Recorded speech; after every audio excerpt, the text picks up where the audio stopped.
السلام علیکم ورحمۃ اللہ وبرکاتہ۔ الحمد للہ نحمده ونستعینه ونستغفره ونؤمن به ونتوکل علیہ ونعوذ باللہ من شرور انفسنا ومن سیئات اعمالنا من يهده الله فلا مضل له ومن يضلله فلا هادي له ونشهد أن لا إله إلا الله وحده لا شريك له ونشهد أن سيدنا ونبينا ومولانا محمدا عبده ورسوله أرسله بالحق بشيرا ونذيرا وداعيا إلى الله بإذنه وسراجا منيرا. أما بعد فأعوذ بالله من الشيطان الرجيم. بسم الله الرحمن الرحيم. إن في ذلك لذكرى لمن كان له قلب أو ألقى السمع وهو شهيد. وقال الله سبحانه وتعالى فريق في الجنة وفريق في السعير. صدق الله العظيم وصدق رسوله النبي الكريم ونحن على ذلك لمن الشاهدين والشاكرين والحمد لله رب العالمين. بزرگان محترم، نوجوانان اسلام اور عزیز طلبہ، اللہ تعالیٰ نے کسی بھی چیز کو بلا وجہ پیدا نہیں فرمایا. عبس و تولی، اللہ نے کوئی چیز بیکار پیدا نہیں فرمائی. ہر چیز کو اللہ نے کارآمد بنایا اور اس کی فضیلت اور اس کے کام کو اللہ تعالیٰ خود جانتے ہیں. ہم کہہ دیتے ہیں کہ یہ چیز فالتو ہے، یہ چیز بیکار ہے، یہ کسی کام کی نہیں ہے، اور اللہ تعالیٰ فرماتے ہیں کہ ہم نے جو بھی پیدا کیا وہ بلا وجہ پیدا نہیں فرمایا، بلکہ ہم نے اس کو کسی نہ کسی کام کے لیے پیدا کیا، اور اس کا مقصد بھی اللہ تعالیٰ بخوبی جانتے ہیں. انسان اور جنات کے علاوہ جتنی مخلوقات ہیں، ان تمام مخلوقات کا جو اصل ماخذ اور منبع ہے وہ خود اللہ رب العزت کی قدرت کاملہ ہے، اور اللہ تعالیٰ ہی جانتے ہیں کہ یہ کس مقصد کے لیے. داؤد علیہ السلام جو اللہ تعالیٰ کے برگزیدہ پیغمبر اور زبور آپ پر اللہ نے نازل فرمائی، ایک مرتبہ عجیب و غریب جملے اللہ تعالیٰ کی شان میں انہوں نے ادا کیے. وہ جملے کیا تھے؟ سبحان الملک القدوس، سبحان ذی الملک والملکوت، سبحان ذی العزت والعظمت والقدرت والہیبت والجبروت، سبحان الملک الحی الذی لا ینام ولا یموت، سبوح قدوس ربنا ورب الملائکۃ والروح. اللہ تبارک و تعالیٰ کی شان میں جب یہ جملے ادا کیے تو داؤد علیہ السلام کے دل میں آیا کہ اس سے بہتر کوئی تعریف اللہ کی نہیں کر سکتا. دوسری طرف سے آواز آئی ایک چھوٹا سا جھنگر جو برسات میں بولتا ہے، وہ بھی یہی جملے ادا کر رہا تھا، سبحان الملک القدوس، سبحان ذی الملک والملکوت. تعجب ہوا، اے اللہ یہ بھی جانتا ہے. اللہ نے فرمایا کہ میری مخلوقات کے بارے میں جتنا جانتا ہوں تم اس کو نہیں جانتے. ایک مرتبہ برسات میں جھنگر وہ اپنی کرخت آواز چی چی چی چی نکالتا ہے، تو اس کی کرخت آواز سے داؤد علیہ السلام کو تکلیف ہوئی اور عرض کیا الہ العالمین آپ نے اس کو کیوں پیدا کر دیا، بلا وجہ کان کھائے جا رہا ہے. تو اللہ تبارک و تعالیٰ کی طرف سے وحی نازل ہوئی، اے داؤد یہ بھی یہی کہتا ہے کہ داؤد کو کیوں پیدا کر دیا، کس مقصد کے لیے پیدا کیا ہے یہ. تو معلوم ہوا کہ اللہ تبارک و تعالیٰ کی جو مخلوقات ہیں ان کے فائدے اور نقصان کے بارے میں جتنا اللہ کو علم ہے کسی کو نہیں. اور اللہ تبارک و تعالیٰ نے دنیا میں دو قسم کے انسانوں کو پیدا فرمایا، اور وہی آیت میں نے آپ کے سامنے پڑھی، فریق فی الجنت و فریق فی السعیر. ایک فریق وہ ہے جو جنت میں جائے گا اور دوسرا فریق وہ ہے جو دوزخ میں جائے گا. اس کے علاوہ کوئی تیسرا فریق نہیں ہے. انسان کو اللہ نے کیوں پیدا فرمایا؟ کیا اس لیے کہ وہ کھائے اور پیے اور زندگی گزارے اور چلا جائے؟ نہیں، یہ تو جانور بھی کرتے ہیں، پرندے بھی کرتے ہیں، چرندے بھی کرتے ہیں۔ آپ نے دیکھا ہوگا کہ جنگل میں چوپائے اپنے بچوں کی کس طرح سے پرورش کرتے ہیں۔ تقریباً 35 سال پہلے ایک مرتبہ میں شیواجی نگر کے بس اسٹینڈ پر رات کو 11:30 بجے بس میں بیٹھا، بالکل خالی ہو چکا تھا بس اسٹینڈ، یہ اب نیا نہیں، پرانا والا بس اسٹینڈ، اب تو بہت بڑی بلڈنگ بن گئی ہے۔ تو میں نے دیکھا کہ رات کے اس سناٹے میں وہ چھت کے نیچے ایک چھوٹا سا گھونسلہ بنا ہوا ہے، اور ایک چڑیا آتی ہے اور وہ دانا چنتی ہے اور اپنے بچے کے منہ میں جا کر ڈالتی ہے 11:30 بجے رات۔ ایک بات ہے، یہ کام آدمی بھی کرتا ہے کہ بڑا ہو جاتا ہے تو شادی ہوتی ہے، اس کے بعد بچوں کو پالتا ہے، لیکن یہ کام اگر انسان کا ہے تو یہ جانور بھی کرتے ہیں۔ ابھی آپ نے چند دن پہلے سنا ہوگا کہ چالوکیا ہوٹل کے پاس وہاں ایک درخت پر ایک چڑیا کا گھونسلہ بنا ہوا تھا، کہیں سے ایک ناگ سانپ آ گیا اور وہ بچوں کو کھانا چاہتا تھا۔ یہ واقعہ ابھی قریب کا ہے، اور وہ چڑیا جو ہے اپنے بچوں کو بچا رہی تھی۔ کیسے؟ جب وہ سانپ ان بچوں کے قریب پہنچتا تو وہ چڑیا اس کے اپنی چونچ اس کے سر پر مارتی، اپنے بچوں کو بچانے کی کوشش کرتی۔ یہ ڈرامہ، یہ واقعہ 1 گھنٹے تک چلتا رہا، اور اس کو ٹی وی میں بھی دکھایا گیا کہ دیکھو ایک جانور چھوٹا سا اپنے بچوں کو بچانے کے لیے سانپ سے کس طرح لڑ رہا ہے۔ تو اگر یہی آدمی کا مقصد ہے تو یہ جانور بھی کر رہے ہیں۔ پھر انسان کا دنیا میں آنے کا مقصد کیا ہے؟ انسان کا دنیا میں آنے کا مقصد ہے وَمَا خَلَقْتُ الْجِنَّ وَالْإِنسَ إِلَّا لِيَعْبُدُونَ۔ اللہ تعالیٰ فرماتے ہیں ہم نے جن اور انسانوں کو اپنی عبادت اور اپنی اطاعت کے لیے پیدا کیا۔ آدمی جب چلتا ہے تو اس کے ساتھ 2 چیزیں چلتی ہیں، ایک موت اور دوسرا رزق، اور جہاں وہ بیٹھ جاتا ہے یہ دونوں چیزیں اس کے بعد ٹھہر جاتی ہیں۔ پھر جب یہ چلتا ہے تو رزق اس کے ساتھ چلتا ہے اور موت بھی اس کے ساتھ چلتی ہے، یہاں تک کہ وقت آ جاتا ہے کھانے کا تو اس کو اللہ تعالیٰ اپنی قدرت کاملہ سے کھانا دیتے ہیں، اور جب موت کا وقت آتا ہے اذا جاء اجلهم لا يستاخرون ساعة ولا، ایک لمحہ کی دیر نہیں ہوتی، فوراً روح قبض کر لی جاتی ہے۔ جب اللہ نے یہ فرما دیا کہ موت اور رزق تمہارے ساتھ ساتھ ہے، تو پھر دھوکہ دینے کی کیا ضرورت ہے، کم تولنے کی کیا ضرورت ہے، کم ناپنے کی کیا ضرورت ہے، کسی کے ساتھ جھوٹ بولنے کی ضرورت کیا ہے؟ یا تو یہ کہ ہمارا اللہ پر ایمان نہیں، اگر ایمان ہے تو پھر اس پر عمل نہیں، اور عمل ہی سے انسان کی زندگی بنتی ہے، اگر عمل نہ ہو تو اس کی زندگی بیکار ہے۔ چنانچہ آج کے اس دور میں چھوٹی چھوٹی باتوں کو ہم نے نظر انداز کر دیا ہے، اور یہ سوچتے ہیں کہ بڑے گناہ جو ہے وہی اصل ہے، چھوٹے گناہ کوئی گناہ نہیں ہوتے۔ ہمارے بزرگوں میں سے حضرت مولانا رشید احمد گنگوہی نور اللہ مرقدہ کے جہاں بہت سارے خلفاء تھے، حضرت مولانا الیاس صاحب رحمۃ اللہ علیہ، مولانا شیخ الحسن محمود حسن صاحب رحمۃ اللہ علیہ، مولانا مرتضیٰ حسن چاندپوری اور مولانا اشرف علی تھانوی رحمۃ اللہ علیہ، یہ حضرات چھوٹی چھوٹی باتوں کو بہت باریک بینی سے دیکھتے تھے اور یہ کہتے تھے کہ کیا ہو رہا ہے اس پر نظر رکھو، اپنے قلب پر، اپنی اصلاح حال پر نظر رکھو کہ ہم کہاں جا رہے ہیں۔ صبح اٹھے اور کھایا پیا اور شام ہوگی پھر سو گئے، جھوٹ سچ بولا اور کاروبار کر لیا، یہ کیا ہے؟ یہ تو ایک ہندو بھی کر رہا ہے، غیر مسلم بھی کر رہا ہے، پارسی بھی کر رہا ہے، پھر مسلمان میں اور ہم میں ان میں کیا فرق رہا؟ کوئی فرق نہیں ہے۔ حکیم الامت حضرت تھانوی رحمۃ اللہ علیہ کے پاس ایک مولانا تشریف لائے، ان کو حضرت نے پہلے سے خلافت دے رکھی، ان کے ساتھ ایک 12 سال کا بچہ بھی تھا، آئے دعا سلام ہوئی، بیٹھ گئے، پوچھا کس کا بچہ ہے؟ کہا حضرت یہ میرا ہی بیٹا ہے۔ کیا عمر ہے اس کی؟ کہ حضرت 12 سال ہے۔ کہا کہ آپ نے کیسے سفر کیا، بس سے یا ٹرین سے؟ کہا یہ ٹرین سے آئے ہیں ہم۔ حضرت تھانوی رحمۃ اللہ علیہ نے فرمایا کہ بچہ 12 سال کا جب ہو جاتا ہے تو اس کا ٹکٹ دینا پڑتا ہے، کیا آپ نے اس بچے کا ٹکٹ لیا ہے؟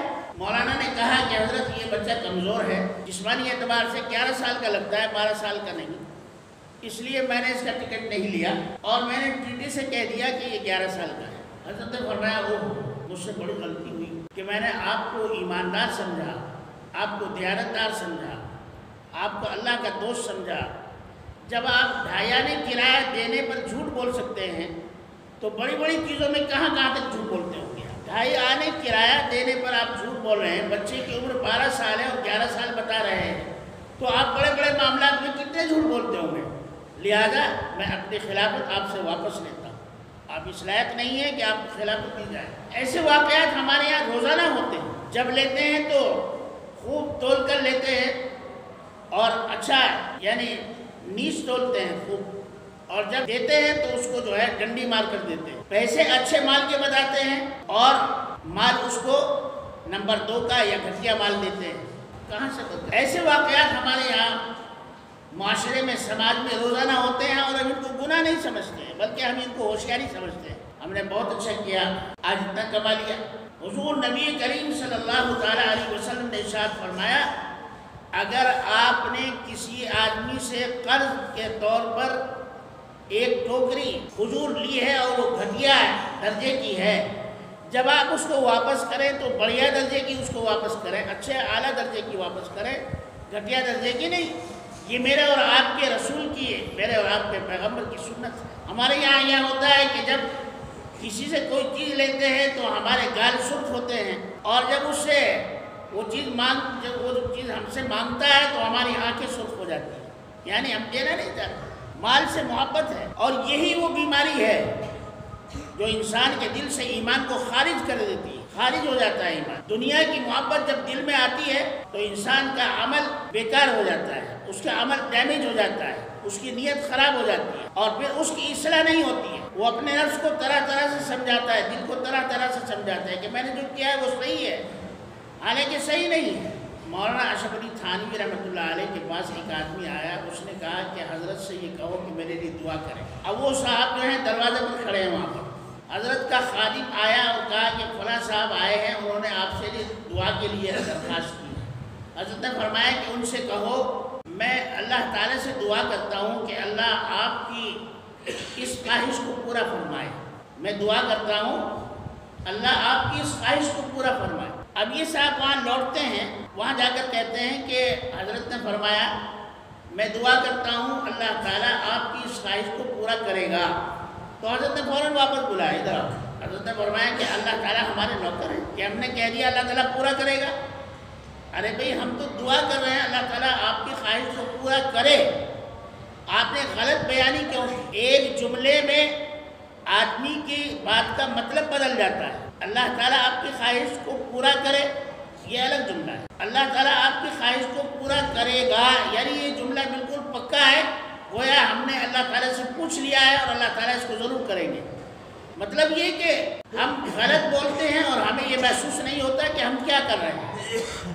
انسان کو اللہ نے یہ پیٹ دیا ہے، اور ہر جانور اور ہر انسان، ہر چوپایا، ہر حیوان مخلوق کو اللہ نے ایک ہی پیٹ دیا ہے، 2 پیٹ نہیں۔ یہ ایک برتن ہے جس میں آدمی کچھ بھی کھاتا ہے، چاہے وہ پانی پیے، چاہے شربت پیے، چاہے کھانا کھائے، چاہے فروٹ کھائے، وہ اسی برتن میں جا کر گرتا ہے۔ اب برتن کا پاک اور صاف ہونا ضروری ہے، تبھی تو صحیح ہوگا۔ آسمان سے جو بارش برستی ہے وہ بالکل پاک اور صاف ہوتی ہے۔ پہاڑ کی چٹانوں پر جب بارش کے قطرے گرتے ہیں تو وہ بالکل صاف ہوتے ہیں، اور وہی قطرے جب یہاں ہمارے محلے کی نالیوں میں، موریوں میں گرتے ہیں یا کسی گندگی کی گندگی پر گرتے ہیں تو وہ قطرہ ناپاک ہو جاتا ہے۔ تو اللہ تعالیٰ کا کوئی قصور نہیں ہے، اللہ تعالیٰ تو رزق ہمیں پاک اور صاف ہی دیتے ہیں، لیکن ہمارا برتن ہی اگر غلیظ ہو، ناپاک ہو تو اس میں اللہ تعالیٰ کوئی قصور۔ ہم اپنی روزی کو اگر حرام کرنا چاہیں، ہم اپنی روزی کو ناپاک کرنا چاہیں تو کر لیں، اللہ کو اس کی فکر نہیں ہے۔ مومن اور مسلمان وہی کہلائے گا جو حلال اور حرام کی تمیز رکھتا ہو، جس کا ظاہر اور باطن پاک اور صاف ہو، جو اللہ سے ڈرنے والا ہو۔ اتقوا اللہ، ڈرو اللہ سے۔ قرآن کریم میں جگہ جگہ ارشاد ہے ڈرو اللہ سے، اتقوا اللہ، اللہ سے۔ آج یہاں دھوکہ دے سکتے ہیں، اللہ تعالیٰ دھوکے میں آنے والے نہیں ہیں۔ وَمَكَرُوا وَمَكَرَ اللَّهُ وَاللَّهُ خَيْرُ الْمَاكِرِينَ۔ آدمی مکر کرتا ہے لیکن اللہ کا مکر اس سے بھی بڑا ہے۔ اللہ تعالیٰ کو کبھی جو ہے انسان دھوکہ نہیں دے سکتا ہے۔ ایک کنواں ہے، اس کے اندر جو ہے اندھیرا ہے، اس میں کالا پتھر ہے، اس پتھر پہ کالی چیونٹی چل رہی ہے، نظر نہیں آ رہی ہے، اندھیرا ہے، لیکن اللہ تعالیٰ کی قدرت کاملہ، اللہ تعالیٰ کی مبارک آنکھیں اس اندھیرے میں اس پتھر کو بھی دیکھتی ہیں اور اس کالی چیونٹی کو بھی دیکھتی ہیں، اور چیونٹی کے چلنے کی آواز کو بھی اللہ تعالیٰ سنتے ہیں۔ تو اللہ تعالیٰ سے کوئی چیز چھپی ہوئی نہیں ہے۔ یہاں ہم کر لیں جو بھی کرنا ہے، لیکن اللہ تعالیٰ کی یہاں اس کی پکڑ ہے، وہاں پر کوئی چیز ایسی کام نہیں آئے گی۔ وہاں کام آئے گا الا من اتى اللہ بقلب سلیم۔ اگر تم یہ پاک صاف دل لے کر جاؤ گے، پاک صاف اعمال نامہ لے کر جاؤ گے، تو یقیناً اللہ تبارک و تعالیٰ کی رحمتیں تمہارے ساتھ ہوں۔ تو میں عرض کر رہا تھا کہ آج چھوٹی چھوٹی چیزیں جو ہیں ہم کرتے ہیں اور اس کو برا نہیں سمجھتے، جائز سمجھتے ہیں، ناجائز نہیں سمجھتے، اس کو گناہ بھی نہیں سمجھتے۔ اور انسان کی تباہی اور بربادی کا سب سے بڑا معاملہ یہ ہے کہ جب وہ گناہ کو گناہ نہ سمجھے اور برائی کو اچھا سمجھنے لگے تو سمجھو کہ اب اس کی بربادی کے دن آ گئے۔ حضرت ابراہیم ادھم رحمۃ اللہ علیہ کا نام آپ نے سنا ہوگا، بلخ کے بادشاہ تھے۔ بلخ کہاں ہے؟ یہ رشیا کا ایک شہر ہے۔ اللہ تعالیٰ نے آپ کو نورانی دل دیا تھا، بادشاہ چھوڑ کر، اور آپ مکہ المکرمہ آ گئے، ہجرت کر وہیں رہنے لگے۔ ایک مرتبہ آپ نے مکہ المکرمہ میں کھجوریں خریدی۔ جب کھجور خرید رہے تھے تو 2 کھجوریں آپ کے پاؤں کے پاس گر گئیں۔ آپ نے یہ سمجھا کہ یہ کھجوریں میری ہیں، یعنی جو تولا گیا ہے کھجوروں کو، اس کھجوروں میں سے یہ جو نیچے گر گئی ہیں، تو آپ نے وہ 2 کھجوریں کھا لی، حالانکہ وہ کھجوریں الگ تھیں، وہ ان میں سے نہیں تھی۔ تو آپ نے بیت المقدس کا سفر کیا۔ جب آپ بیت المقدس پہنچے تو رات کو قبۃ الصخرہ جو ایک خاص مقام ہے بیت المقدس کا، وہاں پر آپ نے رات کو قیام کیا۔ تو آپ جاگ رہے تھے، 2 آدمی آئے اور وہ آپس میں بات کر رہے ہیں۔ کہہ لیجیے آج قبۃ الصخرہ میں کوئی آدمی لگتا ہے کہ کوئی آدمی ہے، کوئی انسان ہے، کہ ہاں ابراہیم ابن ادم ہے۔ کہا کہ یہ تو اللہ کا بڑا ولی ہے، کہ جی ہاں۔ لیکن دوسرے آدمی نے کہا کہ یہ ولی تو ہے، لیکن اس کی 1 سال سے کوئی عبادت آسمان پر نہیں پہنچ رہی ہے۔ تو تیسرا آدمی نے کہا کہ کیوں نہیں پہنچ رہی ہے؟ کہا کہ ان سے غلطی ہو گئی، اور وہ غلطی یہ ہے کہ جب کھجوریں خریدی تو 2 کھجور جو زمین پر گر گئی تھی پاؤں کے پاس، انہوں نے یہ سمجھ کر کھا لی کہ یہ میری ہے، حالانکہ وہ دکاندار کی تھی۔ اب اس کے بعد چونکہ انہوں نے ناجائز چیز کھا لی تو ان کے اعمال کی قبولیت رک گئی ہے، اور اب ان کے اعمال آسمان پر نہیں جا رہے ہیں۔ ابراہیم ابن ادم رحمۃ اللہ علیہ سمجھ گئے کہ اللہ کے فرشتے ہیں۔ صبح کو نماز پڑھی اور مکہ المکرمہ روانہ ہو گئے۔ 1 سال کے بعد جب آئے واپس تو دیکھا کہ دکان پر وہ دکاندار نہیں ہے، دوسرا کوئی اور آدمی بیٹھا ہوا ہے۔ تو پوچھا کہ ایک بڑے میاں یہاں دکان پر بیٹھا کرتے تھے، وہ کہاں گئے؟ کہا کہ ان کا تو انتقال ہو گیا ہے، اب میں ان کا بیٹا ان کی جگہ پر بیٹھا ہوں۔ تو انہوں نے اپنا واقعہ سنایا کہ میں نے 1 سال پہلے کھجوریں خریدی تھی، اور اس طرح سے 2 کھجور میں نے مغالطے میں کھا لی، اور اس کی وجہ سے میری عبادت اللہ کی قبول نہیں، اس لیے آپ ان 2 کھجوروں کو معاف کر دیں یا اس کے پیسے لے لیں۔ تو اس نوجوان نے کہا کہ 1 کھجور کا تو میں مالک ہوں، اور دوسری کھجور کی جو مالک ہے وہ میری بہن اور میری والدہ ہے۔ 1 کھجور میں معاف کرتا ہوں اور دوسری آپ ان سے معاف کرا لیجیے۔ ہمارے یہاں لکڑ ہضم، پتھر ہضم، ناجائز بڑی سے بڑی چیزیں ٹکار لیتے ہیں ہم، اور ہمیں معلوم نہیں ہوتا۔ اللہ جانتا ہے، میں کسی پر نکیر نہیں کر رہا ہوں، میں سب سے پہلے اپنے آپ کو نصیحت کرتا ہوں، اور ہمیں احساس نہیں ہوتا ہے میرے بھائیوں۔ اور وہاں ابراہیم ابن ادم نے 2 کھجوریں کھا لی تو آسمان پر ان کی عبادت کا جانا رک گیا ہے، اور اس کو معاف کرانے کے لیے بیت المقدس سے مکہ المکرمہ 1500 کلومیٹر پیدل چل کر آئے کہ اس کو معاف کرا لیں۔ تو انہوں نے کہا کہ چلو ٹھیک ہے، آپ کا بہت شکریہ، اللہ آپ کو جزائے خیر دے، آپ نے کھجور معاف کی، اب دوسری کھجور میں کیسے معاف کراؤں؟ کہا کہ ایسے جاؤ کھلا جگہ، اور وہاں دروازہ کھٹکھٹانا، وہاں پر ایک بوڑھی ماں ملے گی، ان سے آپ درخواست کر دیں۔ پھر آئے، بتائے ہوئے پتے پر گئے، دروازہ کھٹکھٹایا، ایک بوڑھی ماں نکلی، کہا کہ اماں جی میں اس لیے آیا ہوں۔ کہا کہ بیٹے آدھی کھجور تو میں معاف کر سکتی ہوں، آدھی کھجور میری بیٹی معاف کرے۔ اب بیٹی کو بلایا، بیٹی نے کہا میں نے بھی اللہ کے لیے معاف کی۔ دیکھا آپ نے، 1 کھجور یعنی مغالطے میں جان بوجھ کر ناجائز طور پر نہیں کھائی، مغالطے میں کھا لی تو اعمال رک گئے، اللہ کی قبولیت ختم ہو گئی۔ میرے اور آپ جیسے آدمی نہیں تھے، وہ بادشاہ وقت تھے، انہوں نے بادشاہت کو ٹھکرا کر اللہ تعالیٰ کے لیے فقیری اختیار کی، درویشی اختیار کی۔ ان کے ساتھ یہ معاملہ ہے تو ہمارے اور آپ کے ساتھ کیا معاملہ؟ اب اس کے بعد جب انہوں نے معاف کر دیا تو پھر آپ جو ہیں مکہ المکرمہ میں رہتے رہے۔ 1 سال کے بعد پھر آپ بیت المقدس گئے، اور قبۃ الصخرہ میں آپ نے پھر قیام کیا رات کو۔ وہاں پر فرشتے رات کو عبادت کرتے ہیں اس مقام۔ تو حسب معمول فرشتوں نے کہا کہ معلوم ہوتا ہے کہ کوئی انسان ہے یہاں۔ کہا کہ ہاں ابراہیم ابن ادم ہے۔ کہا کہ کیا حال ہے ان کا؟ کہا یہ وہی ابراہیم ابن ادم ہے جن کی 1 سال سے اللہ نے عبادت آسمان پر جانے سے روک دی تھی۔ اب جب انہوں نے دونوں کھجوریں معاف کرا لی مالکان سے تو اللہ تعالیٰ نے ان کی عبادت کو قبول کرنا شروع کر دیا۔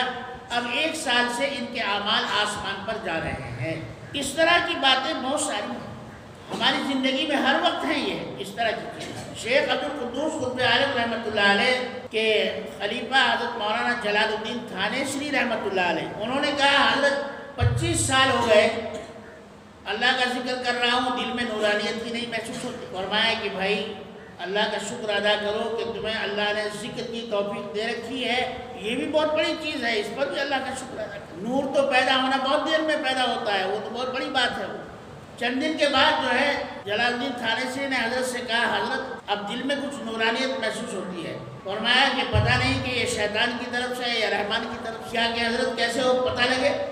فرمایا کہ پڑوس کا جو چھپر ہے، جو مکان ہے اس میں چھپر ہے، جو پتی کا چھپر لگا دیتے ہیں، اس میں سے بغیر اجازت ایک تنکا نکال کر دانتوں کا خلال کر لینا، بغیر اجازت۔ جلال الدین تھانیسری رحمۃ اللہ علیہ نے بغیر اجازت پڑوس کے چھپر میں سے ایک تنکا لیا اور خلال کر کے پھینک دیا۔ دوسرے دن وہ نور ختم ہو گیا۔ کہا حضرت وہ نور تو ختم ہو گیا۔ فرمایا کہ اللہ کا شکر ادا کرو کہ وہ نور رحمانی نور تھا، شیطانی نور نہیں۔ یعنی اتنی سی بات کہ بغیر اجازت پڑوس کے چھپر سے ایک تنکا لے لیا اور اس تنکے پر استعمال کرنے پر دل سے نورانیت ختم ہو۔ حضرت شیخ زکریا صاحب رحمۃ اللہ علیہ نے صحابہ کے 50 قصے لکھے ہیں ایک کتاب میں۔ اس میں واقعہ لکھا ہے کہ ایک صحابی نے ایک مکان کرائے پر لیا۔ جب کچھ لکھنے پڑھنے کا کام ہوتا تھا، اس زمانے میں آج کے جیسے پین نہیں تھے، چھپائی نہیں تھی، روشنائی جو ہوتی تھی اس میں قلم ڈال کر ایسے اور کاغذ پر لکھتے تھے، تو اس کے سکھانے میں دیر لگتی تھی۔ اس لیے کیا کیا کہ مکان اس وقت کچے ہوتے تھے، زیادہ تر چاقو سے تھوڑی سی دیوار کھرچی اور جو لکھا ہوا تھا اس پر وہ مٹی ڈال دی تاکہ جلدی سوکھ جائے۔ کوئی برا کام نہیں، کوئی اتنا بڑا گناہ نہیں۔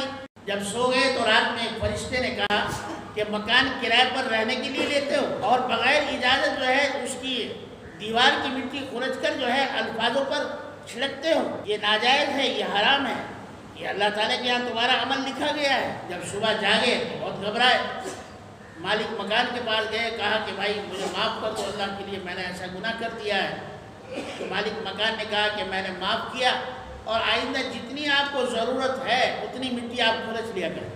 چھوٹی سی بات پر جو ہے پکڑ ہوتی ہے۔ حضرت مولانا رشید احمد گنگوہی نور اللہ مرقدہ پین ایسے روشنائی میں دوات میں ڈال کر لکھ رہے تھے، وہ جو پین کے اوپر ایک مکھی آ کر بیٹھ گئی، وہ روشنائی کو پینے لگی۔